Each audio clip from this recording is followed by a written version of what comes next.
গোপন সংবাদের ভিত্তিতে জানা যায়, সুন্দরবনে কুখ্যাত ডাকাত করিম শরীফ বাহিনীর সদস্যরা সুন্দরবনের সেরা নদী সংলগ্ন মূর্তির খাল এলাকায় অবস্থান করছে। প্রাপ্ত তথ্যের ভিত্তিতে আজ 12ই মার্চ 2026 তারিখ বৃহস্পতিবার সকাল 6টায় কোস্টগার্ড বেস মংলা কর্তৃক উক্ত এলাকায় একটি বিশেষ অভিযান পরিচালনা করা হয়।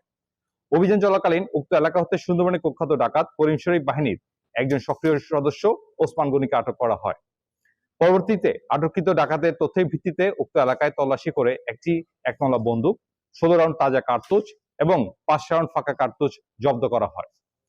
আটককৃত ডাকাত ওসমান গনি সাতক্ষীরা জেলা আশাশুনি থানার বাসিন্দা। সে দীর্ঘদিন যাবৎ করিম শরীফ বাহিনীর সঙ্গে ডাকাতি এবং ডাকাত দলকে অস্ত্র ও গোলাবারুদ সরবরাহের মাধ্যমে সহযোগিতা করে আসছিল।